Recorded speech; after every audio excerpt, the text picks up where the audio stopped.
Thank you all for joining us. By making the decision to join us today, you've chosen to elevate your game and look forward to running your investment property like a business. So thank you very much for taking the time to do that, and know that by doing so, you have elevated your game above probably 99% of all other investment owners out there. Okay, so here's the problem. Poorly screened tenants can cost you thousands of dollars. You probably, if you're a landlord, you've probably heard from your fellow landlords a couple of horror stories about different types of scenarios that have come up over the years when you end up with a poor tenant. It's probably the #1 question we get from prospective new clients is, how can I get a tenant? How will they not damage my home? How do I not get it? How do I avoid a bad tenant? How do I avoid a bad tenant? What can you do? And as Darcy mentioned, there's eviction costs, which can be thousands of dollars. Property damage can be tens of thousands of dollars. And unpaid rent, I mean, the sky's the limit there. And so those are the biggest problems. And the cost ultimately is money, time, and your quality of life. You're going to be focused on what's going wrong within your side of your tenancy instead of focusing on what's really important inside of your job and in your family. And you didn't get into this business to like deal with problems and have a second job. You got into it to build wealth, build a legacy, and create passive income for yourself long term. And I will say, one of the questions that's come up, and one of the reasons our property management portfolio has done so well, is because while you can't predict a pandemic, right now we know how important screening is, because it is the tenants that have essentially some skin in the game. When you have very well qualified tenants in on the front end, it goes a long way. He just stepped on my foot. We're just all kind. Did we tell you we didn't sleep last night again? Well, it goes a long way. It's rough this morning. Welcome back. All right.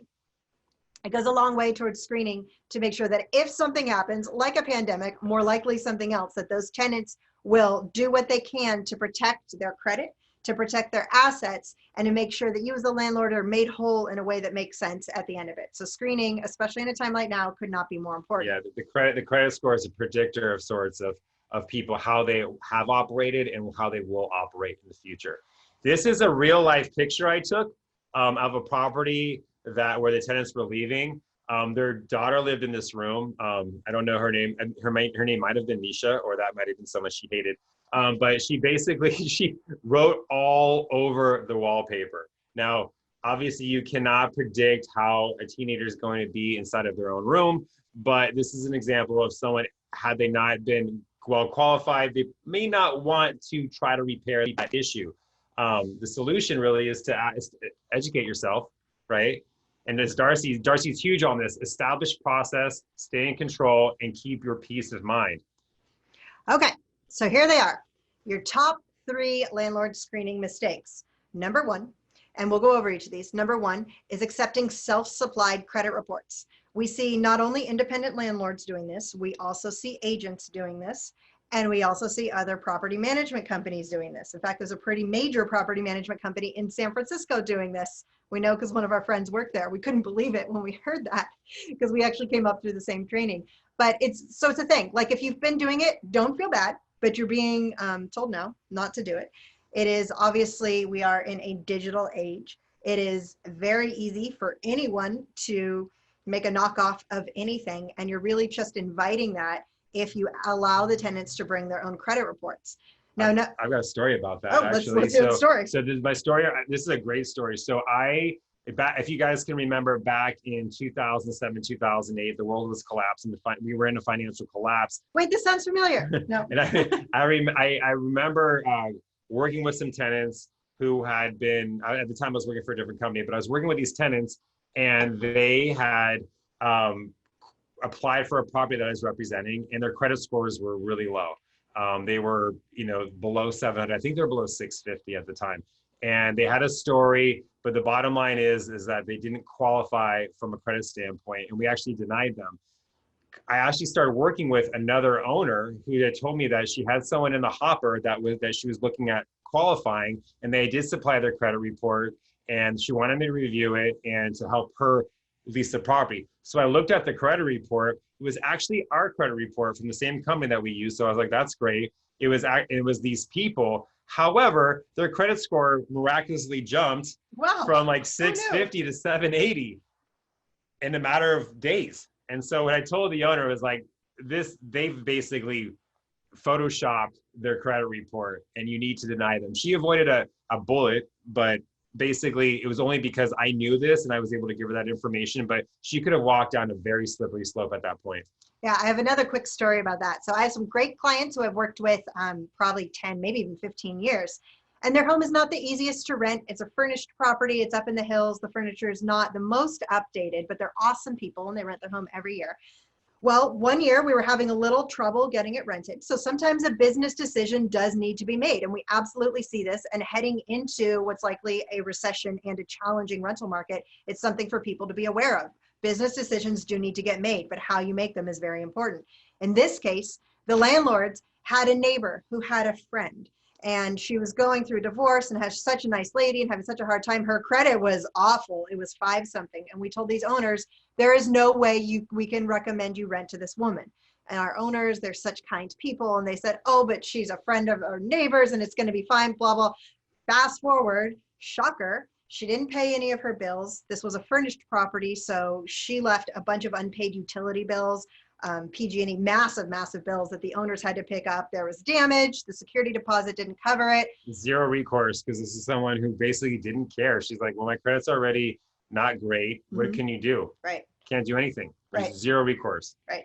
So, and the landlord said, you know what? We should have trusted you. We're never going to stray from your advice again. And our advice is when it comes down to making that business decision, you have to weigh out what's a worst case scenario in California look like compared to getting rent sooner. So only you can answer that as the landlord. You know your financial situation and you know the essentially the urgency of making that decision. But as professionals who just see it, we don't have emotion. We just see it this way. We are just looking at that credit score combined with the other references.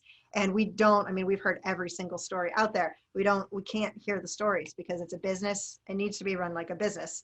Aside from fair housing concerns, fair, firm, and consistent. Exactly. So the number one mistake we see DIY landlords and agents and other management companies making is accepting self-supplied credit reports. When you do it through us, we also run an eviction check. I don't know that every landlord, self-managing landlord has access to that, but we definitely do that as well. All right, so the second mistake that everyday landlords make is it's huge. Only checking one landlord reference. Now we know you're excited, you've got an applicant, they passed the credit score, and now you're on to the landlord reference checking time and you checked their current landlord. And they're like, I love these people. So nice. They're so nice, they're great, never had to serve any notices, the police were never called, they never had any pets that I didn't allow. Blah. I would totally rent to them again 150%. And that's great, maybe because they're trying to get them out of their property. Now we've seen this, and we've also been on the other side of this. We've been and this pains us to admit this. We have been in situations where there has been legal action between the landlord and tenant, and part of the settlement is that we must give a positive tenancy reference. It pains us to do that, but when it's part of the settlement, you got to do it. So well, no, I think it's not a positive. It's not a bad one. Right. So we word it very carefully. Yeah, we word it very carefully. So like we're not lying, but we're. So did they pay rent on time? Yes. Did we have to serve any notices? No. Depends on the scenario. Depends on the scenario. Did they have any unauthorized occupants or pets? Depends on the scenario. Would you rent to them again? No.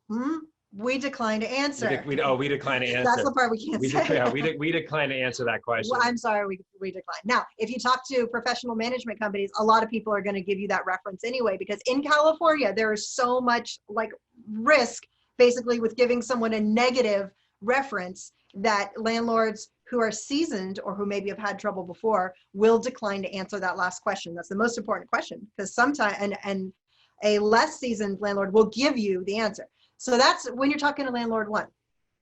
Landlord two, the previous landlord, doesn't have any more skin in the game. These people, if they were bad tenants, they're out and they can tell you the whole story. Now, if you're talking to a professional management company, they're still going to give you the professional reference. But it is important to recognize that that outgoing landlord has a driving reason to give you a positive reference. Like maybe they need those tenants to cooperate with showings or something. I mean, there could be complicated issues there. So our rule of thumb is always 2 landlord references. Always two landlord reference. Now there's, someone's been, they've owned their home and they've had a long-term history of paying mortgages and they don't have a landlord reference. That's sort of hard to avoid, but when at all possible, always verify 2 landlord references. Period. And I'll get into that on the next slide when we talk about how we do things. So the number 3 mistake is failing to verify income source, and you need to do that. You do not want to take the tenant's or the applicant's word for it. So here's what we see, especially in our area, because it's Marin County, it's a high net worth area. We see a lot of business owners. We see a lot of people maybe getting divorced, maybe they've got alimony. We see a lot of complex financial histories. We see people who we qualify via lump sum. Maybe they don't work anymore, but they've got, a significant portfolio, things like that. So we look at a lot of different scenarios. But here's what we do see a lot of business owners do. You want my proof of income? Great. Here's my P&L. It's in a Word doc. Here's my P&L. Yeah, exactly. Here's my P&L. Or here's my tax return for my business. And this shows that my business brought in all of this money. But what it does, it grows X amount of dollars, which qualifies me from an income perspective. However, that's what the business made. That's not what you made. And what we look for, if people are entrepreneurs or they are business owners, we want to see not only what their business made, but also what they paid themselves. Now, Darcy and I are business owners. We used to be tenants when we owned our own business, and we declared all of our income because we knew the day would come when we'd want to buy a house or we'd have to rent again. And we also knew that we needed to make sure that whatever income that we made was verified through a CPA, and it wasn't just hanging out in our business. And so when someone comes to us with that, we go, okay, great. Well, what did you pay taxes on? Well, I pay taxes on very little because I'm trying to do the X, Y, and Z. I don't want to pay a ton of taxes. This is how I structure it. So sorry, that's not qualifying income. We're going to have to ask you to either pay a lump sum in advance to make sure that you don't skimp out or rent or don't leave the landlords holding the bag for you, or you need to move on. I'll look forward to seeing you guys next week. In the meantime, stay safe and stay healthy. Be positive and test negative.